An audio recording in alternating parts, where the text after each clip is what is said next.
ధరాలి విషాదం నుంచి ఉత్తరాఖండ్ తేరుకోలేకపోతోంది. ఇంకా 60 మంది జాడ తెలియడం లేదు. వరుసగా విపత్తులు, ప్రతి ఏటా వరద బురద తప్పడం లేదు. ఇళ్లు ఇప్పుడు గ్రామమే కొట్టుకుపోయింది. దీంతో ఇక కొత్తగా పునర్నిర్మాణం చేపట్టారు. గ్రామాన్ని వేరే చోటుకు తరలిస్తారు. ధరాలిని తరలిస్తే సరిపోతుందా? దాని నుంచి ఏమైనా గుణపాఠాలు నేర్చుకోవాలా?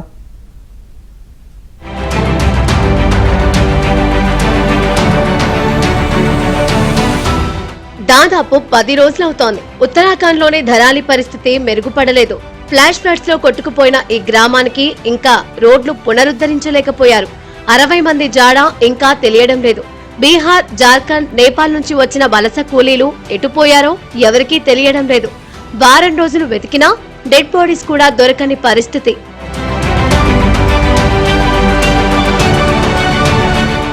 ఆగస్టు 5న వచ్చిన వరదల్లో భారీగా బురద కూడా వచ్చింది. ధరాలి గ్రామంలోని ఇల్లు 60 అడుగుల ఊబిలో కూరుకుపోయాయి. 4 అంతస్తుల భవనాల రూఫ్ టాప్స్ కనిపించడం లేదు. మరి అందులోని జనం ఏమైపోయారు? ధ్వంసమైన ధరాలిని ఇక పునరుద్ధరించొద్దని గ్రామాన్ని కొత్త ప్రాంతానికి తరలించాలని నిర్ణయించారు. ధరాలిలో భగీరథ నదిలో కీర్ గంగా నది కలుస్తుంది. ఇది చాలా సున్నితమైన ప్రాంతం. అయినా పట్టించుకోకుండా అక్రమంగా ఇల్లు నిర్మించేశారు. ఫలితమే ఈ విపత్తు.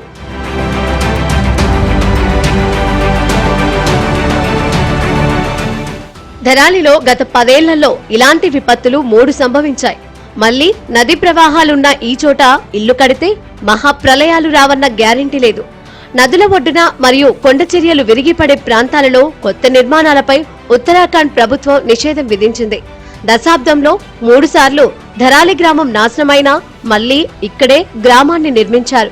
కానీ ప్రతిసారి స్థానిక ప్రజలు ఇక్కడ కొత్త భవనాలు నిర్మించారు. అయినా లాభం లేకుండా పోయింది. ఈసారి విపత్తు మధ్యాహ్నం సంభవించింది. అదే రాత్రిపూట వరద బురద వచ్చుంటే పరిస్థితి ఏంటి? ఉత్తరాఖండ్ లో హిమాలయ పర్వతాల్లో ఎప్పుడు విధ్వంసం జరుగుతూ ఉన్నాయి.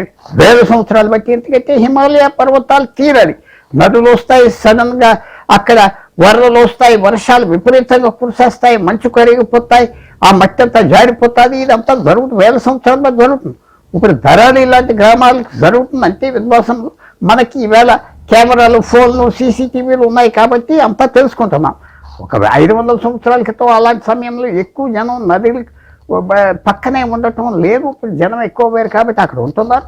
సో తప్పకుండా ఒక రకంగా హిమాలయ పర్వతాలంత పెద్ద ప్రాబ్లం. ఒక ఉత్తరాఖండ్ అలాగే చాలా రాష్ట్రాల్లో మనకి ఆ పర్వతాలు ఉన్నాయి కాబట్టి ఎక్కడైతే వల్నరబుల్గా ఎక్కడైతే ప్రమాదం ఉన్నాయో ధరాలి ఇలాంటి గ్రామాలు ఈ లొకేషన్ మార్చేయటం మాత్రం కరెక్ట్. ధరాలి గ్రామం కేవలం 34 సెకండ్లలోనే నేలమట్టమైంది. ధరాలి గ్రామాన్ని మార్చేందుకు ప్రభుత్వం స్థానికులతో చర్చలు జరిపింది. 8 నుంచి 12 కిలోమీటర్ల దూరంలో ఉన్న లంకా, కోపాంగ్, జంగ్లాలో స్థిర నివాసాలు ఏర్పాటు చేయాలని జనం కోరారు. ఇక్కడున్న ఆర్మీ క్యాంపు కూడా కొట్టుకుపోయింది. దీన్ని సైతం హిమానీ నదులు లేని చోట ఏర్పాటు చేయాలని నిర్ణయించారు. చార్ధామ్ యాత్ర, ఇతర ఉత్సవాల సమయంలో పెద్ద సంఖ్యలో జనం ఉత్తరాఖండ్ వెళ్తున్నారు. ఏటా చార్ధాంలోనే 60 నుంచి 70 లక్షల మంది పాల్గొంటున్నారు.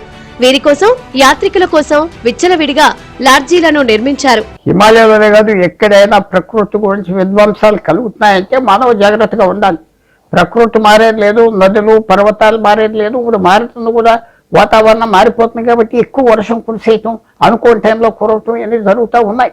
అదే కాకుండా హిమాలయాస్లో వేల మైళ్ళు రోడ్లు వేసేయటం, అడవులు నరికేయటం, అది కూడా ఒక అస్థిరత హిమాలయాలో తీసుకొచ్చింది. అది అందరికి తెలుసు. అందువల్ల ఇప్పుడు ప్రభుత్వాలు చేయవలసింది ఏంటంటే ఇమీడియట్గా ఎక్కడైతే ప్రమాదాలు ఉన్నారో ప్రజలు మాత్రం అక్కడి నుంచి తీసేయాలి.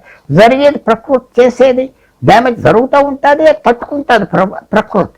అది మనం తట్టుకోవటం కష్టం కాబట్టి మనం మారటం బెటర్. ప్రకృతి, వాతావరణం, నేచర్ మాత్రం మారదు. వరుసగా జరుగుతున్న ప్రమాదాల నుంచి భారత్ గుణపాఠాలు నేర్చుకోవాల్సిన అవసరం ఉంది. హిమాలయాలు, ఆసియాఖండ జలశిఖరాలు, భూతాపం సెగలు అంతకంతకు పెరుగుతూ ఉండడంతో అవి కరిగిపోతున్నాయి. హిమానీ నదాల ఆకస్మిక విస్ఫోటనం వల్ల వరదలొస్తున్నాయి. అకాల వర్షాలు, హిమచర్యలు విరిగిపడటం వంటివి సర్వసాధారణంగా మారాయి. క్లైమేట్ చేంజ్ ఫలితాలను ఇప్పుడు అనుభవిస్తున్నారు. 50 ఏళ్ల క్రితంతో పోలిస్తే హిమానీ నదగాలు దాదాపు 66% తగ్గిపోయాయి. కొన్ని చోట్ల హిమానీ నదాలు కరిగిపోయి పెద్ద పెద్ద సరస్సులుగా మారుతున్నాయి. భారీ వర్షాలు వచ్చినప్పుడు ఇవి లోతట్టు ప్రాంతాలను ముంచెత్తి పెను విషాదానికి కారణమవుతున్నాయి.